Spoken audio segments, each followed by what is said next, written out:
বাংলাদেশ ও বাংলাদেশের বাইরে এই মুহূর্তে যারা চ্যানেল দেখছেন তাদেরকে অন্তর্ভুক্তিমূলক উন্নয়নে এমএফআই শীর্ষক অনুষ্ঠানে কেরিটান ডেভেলপমেন্ট ফোরাম সিডিএফ ও চ্যানেলের পক্ষ থেকে সাদর আমন্ত্রণ। সুধীবৃন্দ, আজকে কেরিটান ডেভেলপমেন্ট ফোরামের ৩৯তম পর্ব হতে যাচ্ছে এবং এই পর্বটি এসডিআই সোসাইটি ফর ডেভেলপমেন্ট ইনিশিয়েটিভের সৌজন্যে প্রচারিত হচ্ছে। কেরিটান ডেভেলপমেন্ট ফোরাম ১৯৯২ সালে প্রতিষ্ঠিত হয়ে ১৯৯৭ সালে কোম্পানি আইনে নিবন্ধিত হয়। এই প্রতিষ্ঠানটি মূলত বাংলাদেশে কার্যরত ক্ষুদ্র ঋণ প্রতিষ্ঠানসমূহের জনবলের দক্ষতা উন্নয়ন, এদের পক্ষে লবিং অ্যাডভোকেসি, এদের বিভিন্ন তথ্য সংগ্রহ, গবেষণা এবং সর্বোপরি এই প্রতিষ্ঠানগুলোরই আর্থিক সহায়তা প্রদানের জন্য বিভিন্ন আর্থিক প্রতিষ্ঠানের সাথে যোগাযোগ করে থাকে। আজকের এই অনুষ্ঠানে আমাদের সাথে যে দুজন অতিথি আছেন আমি তাদেরকে পরিচয় করে দিচ্ছি। আমার ডান পাশে আছেন বাংলাদেশ সরকারের এক সময়কার সুপরিচিত মুখ্য সচিব এবং এখন ইউসেফে তিনি নির্বাহী পরিচালক জনাব ডক্টর আব্দুল করিম।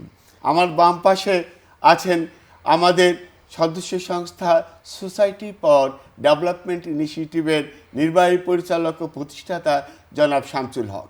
আমরা এই দুজনের কাছ থেকে আজ অনেক গুরুত্বপূর্ণ তথ্য জানব এবং সেক্টর সম্পর্কে বিভিন্ন ধরনের গবেষণামূলক কর্মকাণ্ড, সেক্টরের অগ্রগতি সম্পর্কে জানব। আমি প্রথমে চলে যাচ্ছি আমাদের শ্রদ্ধেয় অতিথি ডক্টর আব্দুল করিম। মাইক্রোক্রেডিটের সাথে যে সকল প্রতিষ্ঠান জড়িত সেই সকল প্রতিষ্ঠানের যে অ্যাপেক্স বডি বলি, পিকেএসএফ পল্লী কর্ম সহায়ক ফাউন্ডেশন, এই প্রতিষ্ঠানের তিনি ছিলেন ব্যবস্থাপনা পরিচালক। এবং আরেকটি বিষয় হলো যে তিনি সরকারের বাণিজ্য মন্ত্রণালয়ের সচিব ছিলেন। এই যে আপনি বিভিন্ন জায়গায় পদচারণা করেছেন, বিভিন্ন অভিজ্ঞতা আপনার ভাণ্ডারে সঞ্চিত হয়েছে, এই অভিজ্ঞতার আলোকে আপনি মাইক্রো ফাইন্যান্স সেক্টর বা মাইক্রো ক্রেডিট সেক্টর সম্পর্কে আমাদেরকে যদি একটু আপনার ধারণা দেন। মাইক্রো ক্রেডিট বা মাইক্রো ফাইন্যান্স সেক্টর দেশের অন্তর্ভুক্তিমূলক উন্নয়নে অত্যন্ত গুরুত্বপূর্ণ ভূমিকা পালন করে থাকে। আমাদের মাইক্রো ক্রেডিট সেক্টরে লেনদেনের পরিমাণ, পোর্টফোলিওর পরিমাণ প্রায় ২ লক্ষ কোটি টাকা, বিশাল একটি অ্যামাউন্ট। এবং এখানে বাংলাদেশের সবগুলো ব্যাংকিং সেক্টরে যে পরিমাণ লেনদেন হয় এটা তার প্রায় ৯ ভাগের ১ ভাগ। এবং এই মাইক্রো ক্রেডিট সেক্টরে, এমএফআই সেক্টরে ঋণ গ্রহীতার সংখ্যা প্রায় ৩,৩০,০০,০০০ ঋণ গ্রহীতা এবং এই সেক্টরে কর্মরত আছে প্রায় ২,৩০,০০০ কর্মচারী। তারা যেই দক্ষতার সাথে এই ক্ষুদ্র ঋণ কার্যক্রম পরিচালনা করে সেটা অত্যন্ত প্রশংসার বিষয়। ক্ষুদ্র ঋণ সেক্টরে ঋণ গ্রহীতাদের সঞ্চয়ের পরিমাণ প্রায় ৩,৩০,০০,০০০ টাকা এবং 40%, 38-39% এবং অ্যাডভান্সের পরিমাণ ৩ লক্ষ কোটি টাকা। মজার বিষয় হলো ক্ষুদ্র ঋণ সেক্টরে যেসব লোক ক্ষুদ্র ঋণ গ্রহণ করে তাদের ঋণ পরিশোধের পরিমাণ, আদায়ের হার প্রায় 92-93%, যেটা পিকেএসএফের বেলায় এই রিকভারির হার 98%-এরও বেশি, যেটা অবিশ্বাস্য। আমরা একবার উজবেকিস্তানে গিয়েছিলাম ক্ষুদ্র ঋণ সেক্টরের প্রতিনিধির সাথে বৈঠক। তারা বললো যে তোমাদের রিকভারি রেট কত? আমরা বললাম যে 98.5% ফর পিকেএসএফ। বলে আমাদের তো এটা কল্পনাও করতে পারে না, আমাদের 50% রিকভারি রেট। লোন নিয়ে লোকেরা বলে যে এটা তো খরচ করে ফেলছে, দেবো কোত্থেকে? আমি বললাম যে তোমাদের কি রেগুলেটরি অথরিটি আছে? বলে নাই। That is one of the reason. একটা এই সেক্টরটা যদি রেগুলেটেড না হয় তাহলে এটা বিশৃঙ্খলার সম্ভাবনা। আমাদের দেশে রিকভারির জন্য, রেগুলেশনের জন্য এমআরএ আছে এবং আইন শৃঙ্খলা আছে। বাংলাদেশ ক্ষুদ্র ঋণের প্রতিষ্ঠাতা এবং আমাদের মাননীয় প্রধান উপদেষ্টা ডক্টর ইউনূস স্যার স্টাবলিশ করেছেন যে দরিদ্র মানুষেরা ঋণ পাবার অধিকারী। ঋণ পাওয়াটা একটা মৌলিক অধিকারের সমান। যেমন অন্ন, বস্ত্র, বাসস্থান, চিকিৎসা, শিক্ষা, এগুলো যেমন মৌলিক অধিকার, তেমনি ঋণ পাওয়াটা দরিদ্র মানুষের মৌলিক অধিকার। আগে এটা বিশ্বাস করা হতো না, আগে মনে করা হতো দরিদ্ররা লোন নিতে পারবে না, কারণ কোনো কিছু বন্ধক দিতে পারবে না, তারা সেই ব্যাংকে অধিকারটাই স্যার বন্ধক microcredit দেওয়ার গুলো- মতো কিছুই নাই। জি স্যার। স্যার প্রচেষ্টা করেছেন যে দরিদ্র মানুষেরা বিনা বন্ধকে ঋণ পাওয়ার অধিকারী, এটা তাদের মৌলিক অধিকার এবং এবং পরিশোধ তারা করে। ঋণ শোধ করতে পারে। জি স্যার। 98% 97% লোক ঋণ শোধ করে। এই সেক্টরে যে ঋণের প্রবাহ, এটার গ্রহীতার 96-95% হলো মহিলা। তাহলে স্যার আপনি বলবেন এটা সুশৃঙ্খল সেক্টর, এটা তো আমরা বলতে পারি বোধহয় স্যার। হ্যাঁ, অবশ্যই সুশৃঙ্খল সেক্টর, যেখানে দারিদ্র্য বিমোচনে সহায়তা করে, আর্থিক অন্তর্ভুক্তি নিশ্চিত করে, পল্লী উন্নয়নে সহায়তা করে এবং অর্থনৈতিকভাবে দেশকে স্বাবলম্বী করার কাজে এই ক্ষুদ্র ঋণ যথাযথ গুরুত্বপূর্ণ ব্যবহার। ভূমিকা পালন করে। ধন্যবাদ স্যার, আমরা আবার আপনার কাছে আসবো। শামসুল হক সাহেব, আপনি যখন আশা প্রতিষ্ঠা হয় বা আশার কার্যক্রম শুরু হয়, তখন থেকে আপনি মূলত মাইক্রো ক্রেডিটের সাথে কাজ করেন এবং এর আগে আপনি যে সোসাইটি ডেভেলপমেন্টের জন্য কাজ করেছেন, এনজিওর রেজিস্ট্রেশন নিয়ে এবং আরজেসি রেজিস্ট্রেশন নিয়ে, সোশ্যাল ওয়েলফেয়ার রেজিস্ট্রেশন নিয়ে, এই কাজগুলো আপনাকে যেইভাবে সামাজিক উন্নয়নে তাড়া দিয়েছিল আমি বলবো। যেমন 8 বছর একটা প্রতিষ্ঠানের সাথে কাজ করার পরে নিজে একটা ভিন্ন প্রতিষ্ঠান গড়ে আপনি কাজ করেছেন। আপনি আপনার এই দুইটা ভাগকে, মাইক্রো ক্রেডিট ভাগ এবং নন মাইক্রো ক্রেডিট ভাগ, দ্যাট ইজ আলাদা যদি আমরা ওয়েলফেয়ার ওটাকে ডিফাইন করি, এই দুটাকে কিভাবে ভাগ করে আমাদেরকে বর্ণনাটা তুলে ধরবেন যে আমরা যাতে করে বুঝতে পারি আপনার দুই কাজটা আলাদা আলাদা, please. Micro credit and development programme এটাকে মানে আলাদা করার কোনো সুযোগ নেই।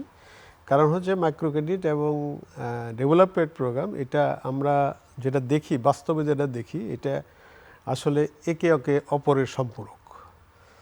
আমরা মনে করি যে মানুষের নলেজ থাকা দরকার, স্কিল থাকা দরকার এবং টাকা থাকা দরকার। তো ডেভেলপমেন্ট প্রোগ্রাম তাদের স্কিল দিচ্ছে এবং মাইক্রো ক্রেডিট প্রোগ্রাম তাদের টাকা দিচ্ছে। এই দুইটার সমন্বয়েই আসলে একটা উন্নয়ন করা সম্ভব, এটা বাস্তবে এখন হচ্ছে। তো আমরা এনজিও সেক্টর মনে করি যে ডেভেলপমেন্ট এবং মাইক্রো ক্রেডিট একসাথে চলবে। যদি আমরা এটাকে একসাথে চালাইতে পারি তাহলে প্রকৃতপক্ষেই এটার উন্নয়ন দৃশ্যমান হবে। কারণ আমাদের বাস্তব অভিজ্ঞতা আছে যে আমাদের যেখানে ডেভেলপমেন্ট প্রজেক্টগুলো রয়েছে সেখানে কিন্তু আমাদের মাইক্রো ক্রেডিটের অবস্থা অনেক ভালো। যেমন আমরা যদি সন্দ্বীপের মতো একটা অফশোর আইল্যান্ড, যার চতুর্দিক দিয়ে আসলে সাগর, সেখানে কিন্তু আমাদের 100 কোটি টাকার উপরে হচ্ছে আমাদের পোর্টফোলিও শুধু সন্দ্বীপে। তো সেখানে কিন্তু আমাদের প্রচুর ডেভেলপমেন্ট প্রোগ্রাম আছে, প্রচুর রিহ্যাবিলিটেশন প্রোগ্রাম আছে। তো এই সুবাদেই কিন্তু আসলে প্রকৃতপক্ষে এই প্রোগ্রামটা এত বৃহত্তরভাবে আমরা করতে পারতেছি এবং সেখানকার উটিআর আমরা বলবো 99+। এই জন্যে আমি বলবো যে ডেভেলপমেন্ট এবং মাইক্রো ক্রেডিট প্রোগ্রামকে কোনো ফায়ার হল দেওয়া যাবে না। এটা আসলে একটা ইন্টিগ্রেটেড অ্যাপ্রোচ। এই ইন্টিগ্রেটেড অ্যাপ্রোচকে যদি আমরা মানে অ্যাড্রেস না করি তাহলে কিন্তু প্রকৃতপক্ষে আমরা যে উন্নয়ন চাচ্ছি, যে লাইভলিহুড এর উন্নয়ন চাচ্ছি, মানুষের উন্নয়ন চাচ্ছি, মানুষের মর্যাদার উন্নয়ন চাচ্ছি, সেটা কিন্তু অনেক ক্ষেত্রেই এটা ঘাটতি হবে। এছাড়া আপনি দেখেন যে এখন কিন্তু একটা কালচার হয়ে গেছে, যেমন আমরা পল্লী কর্মসহায়ক ফাউন্ডেশন, আজকে আমাদের যিনি অতিথি আমাদের স্যার, উনি দীর্ঘ সময় এটার এমডি ছিলেন, উনিও জানেন যে আসলে মাইক্রো ক্রেডিট এবং ডেভেলপমেন্ট, এমন ওয়ার্ল্ড ব্যাংক, এডিবি, ইফাদ, বিভিন্ন ধরনের যারা এখন ফান্ড করে এনজিওদেরকে, তারা কিন্তু মাইক্রো ক্রেডিট এবং ডেভেলপমেন্ট প্রোগ্রাম সেটা কিন্তু একসাথে এখন দেয়। এবং সেটা একসাথে দেওয়ার ফলে হয়তো আমরা মনে করতাম যে এটা আলাদা আলাদা রিপোর্ট করা যাবে, কিন্তু সেটাও কিন্তু এখন করা যায় না। এটা কিন্তু একটা ইন্টিগ্রেটেড রিপোর্ট করতে হয়। যেমন আমাকে ধরেন 20 কোটি টাকা দিল হচ্ছে মাইক্রো ক্রেডিট, আর ধরেন যে 3 কোটি টাকা দিল ডেভেলপমেন্টের, এই 3 কোটি এবং এই 20 কোটি দুইটাকে কিন্তু ইন্টিগ্রেটেড করে আমাকে রিপোর্টিং করতে হয়। কাজে এটাকে আপনি ভাগ করবেন কীভাবে? এটা যদি আমরা ভাগ করি তাহলে দেখা যাবে যে আমরা অন্তর্ভুক্তিমূলক যে কর্মসূচি করছি আমাদের দরিদ্র মানুষের, আমাদের যারা ক্ষমতাহীন মানুষ, তাদের উপরে সেটা অনেকটাই বাধাগ্রস্ত। ধন্যবাদ শামসুল হক সাহেব, আপনি খুব সুন্দরভাবে বললেন। এবং এই যে ফায়ারওয়াল করা যাবে না, আসলে একটা আরেকটার সাথে অঙ্গাঙ্গিভাবে জড়িত। আপনাকে অনেক ধন্যবাদ। আমরা আবার যাচ্ছি আমাদের শ্রদ্ধেয় স্যারের কাছে। স্যার, আপনি মৎস্য প্রাণী সম্পদে কাজ করেছেন, যোগাযোগে কাজ করেছেন, বাণিজ্যে কাজ করেছেন, স্বরাষ্ট্র মন্ত্রণালয়ে কাজ করেছেন। নেসার আমাদেরকে যে সকল অ্যাসেট প্রোভাইড করতেছে এবং আমাদের হিউম্যান রিসোর্স এর সাথে ট্যাগ করে আমাদের সম্পদগুলোকে কাজে লাগিয়ে আমাদের উপযোগ বৃদ্ধি করার জন্য অপরচুনিটি আছে। অপরচুনিটিগুলোকে মাইক্রো ক্রেডিটের মাধ্যমে, বিশেষ করে পল্লী অঞ্চলে আপনি জানেন যে সেখানে ইনভেস্টমেন্টের অপরচুনিটি ইউটিলাইজ করে থাকে মেইনলি প্রান্তিক জনগণ। এইখানে যদি আমাদেরকে একটু পরামর্শ দেন, আরও কি সুযোগ আছে আমাদের, আমরা ওই পর্যন্ত কিভাবে যেতে পারি স্যার? পল্লী উন্নয়ন, দারিদ্র্য বিমোচন এবং নারীর ক্ষমতায়নে এই ক্ষুদ্র ঋণের ভূমিকা অত্যন্ত গুরুত্বপূর্ণ। এই ছোট্ট একটি ঋণ একজন মহিলাকে তার অর্থনৈতিক স্বাধীনতা অর্জনে, দারিদ্র্য বিমোচনে বিপুল পরিমাণে সহায়তা করে থাকে। যেমন তাকে যদি একটু প্রশিক্ষণ দেওয়া হয় ঋণের সাথে, তাহলে একটু শিক্ষার সুযোগ যদি দেওয়া হয় পরিবারের ছেলে মেয়েদেরকে, এবং তাদেরকে যদি একটু দক্ষ জনশক্তিতে রূপান্তরের ব্যবস্থা করা হয় কারিগরি এবং বৃত্তিমূলক শিক্ষার মাধ্যমে, আমাদের জেনারেল এডুকেশনে খুব বেশি চাকরির সংস্থান হয় না, কর্মসংস্থান হয় না। আমি যেখানে কর্মরত আছি ইউসেফ বাংলাদেশ, সেখানে আমরা কারিগরি এবং বৃত্তিমূলক শিক্ষা দেওয়ার পাশাপাশি প্রশিক্ষণ শেষ হওয়ার সাথে সাথে তাদের কর্মসংস্থানের ব্যবস্থা করে থাকি। বিভিন্ন কোম্পানির সাথে ইউসেফের চুক্তি আছে, এমওইউ আছে, তার মাধ্যমে ওরাই আগে ডিমান্ড দেয় যে আমার এতজন লোক লাগবে, এই ট্রেনিং কোর্সটা লাগবে। 30-40টা ট্রেনিং কোর্স আছে ইউসেফে। আসলে কর্মসংস্থান ছাড়া কোনো জাতির উন্নতি হতে পারে না। যারা ইকোনমিক ইন্ডিপেন্ডেন্স অর্জন করে থাকে এবং যারা নিজের পায়ে দাঁড়াতে পারে, প্রয়োজন শুধু শিক্ষা, প্রশিক্ষণ। যেমন ছোট্ট একটি চায়ের দোকান চালানোর জন্য, মুদির দোকান চালানোর জন্য আমরা ঋণ দিয়ে থাকি, তার সাথে প্র্যাকটিক্যাল প্রশিক্ষণ, নিজে এন্টারপ্রাইজ করবে, লোকে বাকি নেবে, বাকির খাতাটা কিভাবে লিখবে, চাটা কিভাবে বানাবে, প্র্যাকটিক্যাল প্রশিক্ষণটা খুবই প্রয়োজন। যার ফলে এই সেক্টরে ওটিআর, অন টাইম রিকভারির রেট 97-98% বর্তমানে, যেটা বিশ্বের কোথাও নাই। অনেক সুযোগ আছে মনে করেন স্যার? অনেক সুযোগ আছে, এবং এই ক্ষেত্রে যদি রিসোর্স মোবিলাইজেশন হয়, এটা জাতীয় পর্যায়ে রিসোর্স মোবিলাইজেশনে রোল প্লে করবে, সহায়তা করবে। একটা সাথে একটা চেইন রিয়াকশন আছে, এবং ক্ষুদ্র ঋণকে অবহেলা করে, অবজ্ঞা করে দেশের বৃহত্তর রিসোর্স মোবিলাইজেশন সম্ভব হবে না। থ্যাংক ইউ স্যার, আপনি অত্যন্ত সুন্দর কথা বলেছেন। আসলে ক্ষুদ্র ঋণকে বাদ দিয়ে আমাদের কর্মসংস্থানকে 100% ইউটিলাইজেশন করা সম্ভব না। প্রিয় দর্শকবৃন্দ, চলুন আমরা সোসাইটি ফর ডেভেলপমেন্ট ইনিশিয়েটিভের বিভিন্ন কার্যক্রমের উপর একটি তথ্যচিত্র দেখে আসি।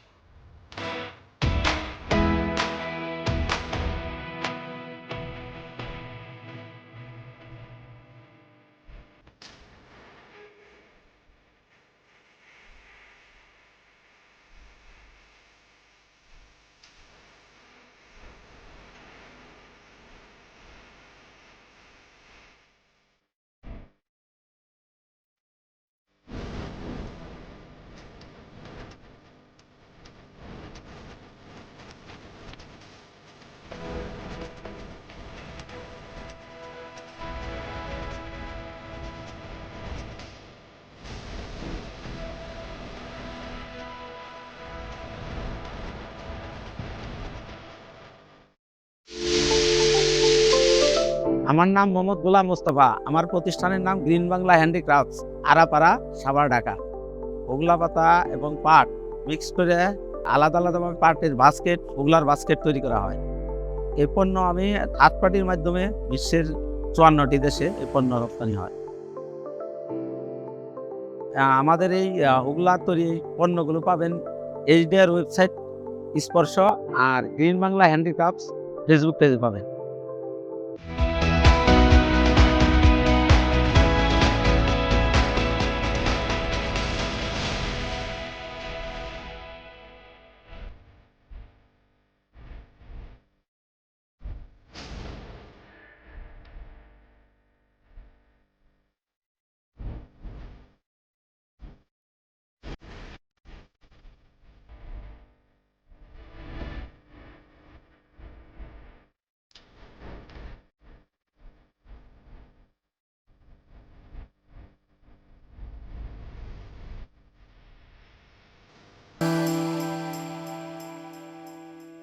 জনাব হক, আমরা এতক্ষণ আপনার প্রতিষ্ঠানের বিভিন্ন তথ্যচিত্র দেখলাম যে সরকারের বিভিন্ন এজেন্সিগুলো রয়েছে, পল্লী কর্মসহায়ক ফাউন্ডেশন, পরবর্তীতে এমআরএ, সমাজ কল্যাণ, আরজেএচসি, এই যে বিভিন্ন সংস্থাগুলো, এগুলো আপনাকে বিভিন্নভাবে কাজ করার জন্য পরিবেশ তৈরি করে দিয়েছে। এই প্রতিষ্ঠানগুলো আপনার কাজের ক্ষেত্রে কি কি ভূমিকা রেখেছে, আপনি সেই ভূমিকাগুলোকে যদি ওয়ান বাই ওয়ান আমাদেরকে একটু বলেন, তাহলে অন্যান্য যারা আছে এমএফআই তারা একটু অনুপ্রাণিত হবে এই প্রতিষ্ঠানগুলোর সাথে কাজ করার জন্য। সমাজসেবা, সমাজ উন্নয়ন, মানুষের সামাজিক উন্নয়ন, বিভিন্ন শিক্ষা, পরিবেশ, এগুলো নিয়ে কাজ করে। তো এগুলোর ব্যাপারে আমাদের একটা কনস্টিটিউশন আছে এবং সেই কনস্টিটিউশনটা তারা আমাদের অ্যাপ্রুভ করে দিয়েছে। আমরা সেই মোতাবেক এটা নিয়ে কাজ করছি এবং এই সেক্টরে তারা আমাদেরকে বিভিন্ন ধরনের সহায়তা করছে। সহায়তা ইন সেন্স অর্থ দিয়ে না, বিভিন্ন পরামর্শ দিয়ে, বিভিন্ন বুদ্ধি দিয়ে, বিভিন্ন প্রশিক্ষণের খবর দিয়ে, যোগাযোগ করে, এইভাবে তারা আমাদেরকে সহায়তা করছে। আর মাইক্রো ক্রেডিট রেগুলেটরির কথা যদি বলি, সেটা আমি বলবো যে মাইক্রো ক্রেডিটটা আমরা যখন শুরু করেছিলাম তখন আসলে হয়তোবা আমরা মানে এত ওয়েল অর্গানাইজভাবে আমরা সেটা করতে পারিনি, হয়তো কিছু বিচ্ছিন্নতা ছিল।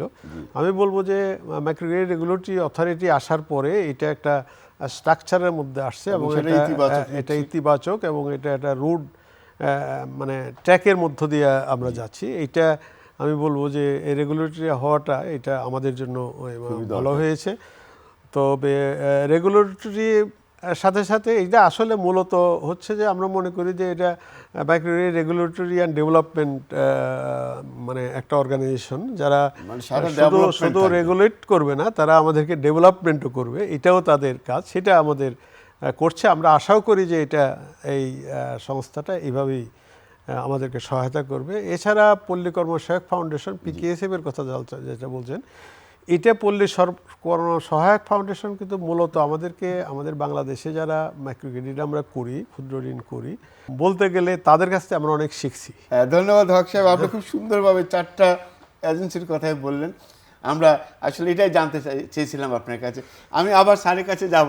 স্যার, আপনি জানেন যে আপনি যেহেতু বিভিন্ন দপ্তরে কাজ করে এসেছেন, বিভিন্ন দপ্তরে সচিব ছিলেন, আমাদের যে সাংগঠনিক বিষয়গুলো, এখন যে স্ট্রাকচার আছে আমাদের মাইক্রো ক্রেডিট, শুধু বলবো না যে রুরাল ডেভেলপমেন্টে যে স্ট্রাকচার এখন ব্যবহৃত হচ্ছে, এটাকে ভিত্তি করে আপনি কি মনে করেন যে ওয়েলফেয়ার এজেন্সিগুলো মানে আমাদের গ্রামীণ কাঠামোতে বা ক্ষুদ্র ঋণ কাঠামোতে বা উন্নয়ন কাঠামোতে একটা বড় ধরনের পরিবর্তন প্রয়োজন, অথবা যেটা আছে এটাকে কিভাবে আরও সংস্কার করা যায়, এই বিষয়ে স্যার আমরা আপনার মূল্যবান বক্তব্য শুনবো। ধন্যবাদ। আমি সঞ্চালক সাহেবের সাথে একমত পোষণ করব।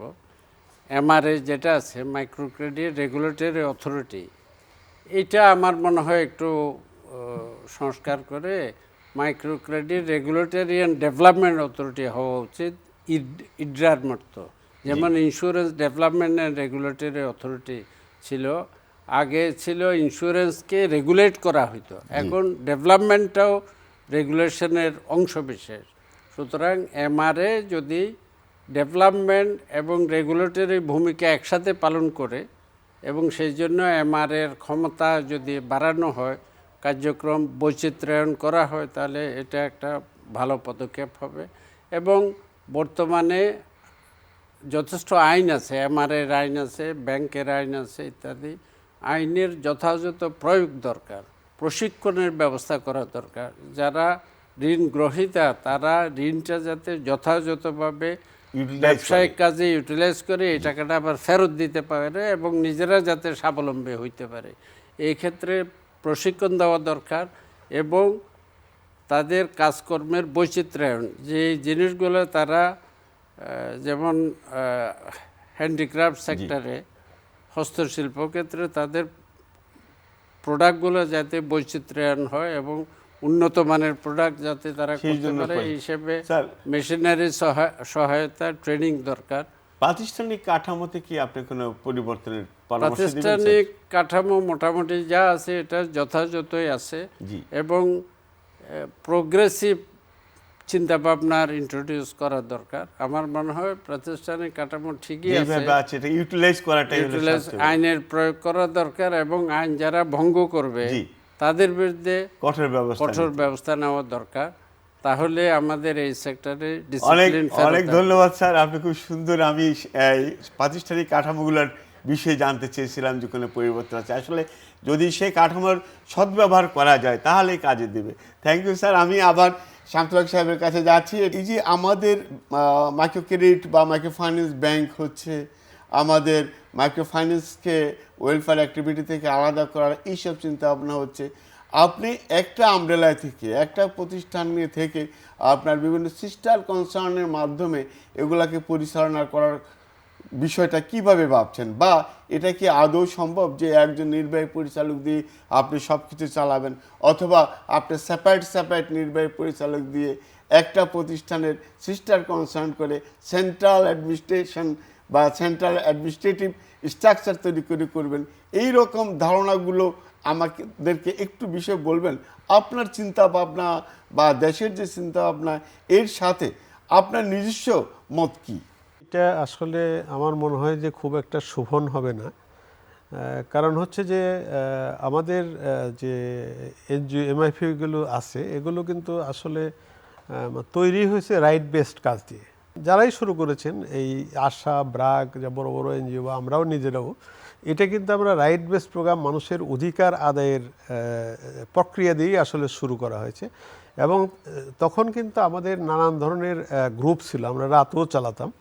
তো সেগুলোকে আস্তে আস্তে নার্সিং করে সেগুলোর মাধ্যমে কিন্তু আমাদের মাইক্রো ক্রেডিটকে এখানে ইনজেক্ট করা হয়েছে। বা মাইক্রো ক্রেডিট আসলে মাইক্রো ক্রেডিটকে আমরা মনে করি মাইক্রো ক্রেডিট মানুষের একটা রাইটস। তারা কিন্তু আমরা বলেছে যে আমরা যখন সন্দ্বীপে যাই তখন বললো যে স্যার আপনারা তো অনেক দিয়েছেন, টিউবওয়েল দিয়েছেন, বিভিন্ন রিলিফ দিয়েছেন, ত্রাণ দিয়েছেন, আমাদেরকে প্রশিক্ষণ দিয়েছেন, অনেক কিছু দিয়েছেন, কিন্তু আমরা যে কাজ করবো সে টাকাটা পাবো কই? এটা কিন্তু মানুষের একটা মানে দাবি, মানুষের একটা ডিমান্ড। তো সেই হিসাবে আমরা মনে করি যে এটা জনগণের ডিমান্ড মাইক্রো ক্রেডিটটা, মানে সেই হিসাবে আমরা এটাকে রাইটস হিসেবে দেখি যে জনগণের আমাদের দায়িত্ব যে মানুষকে আমাদের এটা দিতে হবে। এখন যে প্র্যাকটিসটা আসছে, এখন তো প্র্যাকটিসটা আসলে ডেভেলপমেন্ট প্রোগ্রাম এবং মাইক্রো ক্রেডিট প্রোগ্রাম অনেকটা ইন্টিগ্রেটেড অ্যাপ্রোচে কিন্তু ডোনারও এইভাবে ফান্ড দিতেছে, ডোনারও কিন্তু এইভাবে আমাদেরকে অর্থায়ন করতেছে। কাজেই এটাকে সেপারেশন করার প্রক্রিয়াটা মানে এটা খুব সুবর্ণ হবে না, এবং এইটা মানে পদ্ধতিটা কি হবে এটাও একটা জটিল প্রক্রিয়া হবে। আমরা মনে করি না যে এটা বিষয়টা ওইভাবে আমরা এখন। থ্যাংক ইউ জনাব হক। আপনার শুধু দর্শকবৃন্দ, আজকে আমরা যে দুজন অতিথি সময় দিয়ে আমাদের কাছে এসেছেন, আমরা তাদের কাছ থেকে ক্ষুদ্র ঋণ বিষয়ে অনেক পরামর্শ পেলাম, এবং আমাদের ক্ষুদ্র ঋণের গতি প্রবাহকে আরও স্পিডি করার জন্য আমরা অনেক কিছুই ওনাদের কাছ থেকে জানলাম, শিখলাম। ডক্টর আব্দুল করিম স্যার, যিনি দীর্ঘদিন এই সেক্টরের সাথে জড়িত ছিলেন, আমি তাকে সময় দেওয়ার জন্য সিডিএফের পক্ষ থেকে ধন্যবাদ জ্ঞাপন করছি। আমি ধন্যবাদ জ্ঞাপন করছি আমাদের এসবিআইয়ের সম্মানিত নির্বাহী পরিচালক এবং প্রতিষ্ঠা থেকে। শুধু দর্শকবৃন্দ, পরবর্তী পর্বে এই সেক্টরে যে যোদ্ধা আছেন তাদেরকে নিয়ে আবার দেখা হবে, আলোচনা হবে। ততদিন আপনারা সুস্থ থাকবেন, ভালো থাকবেন।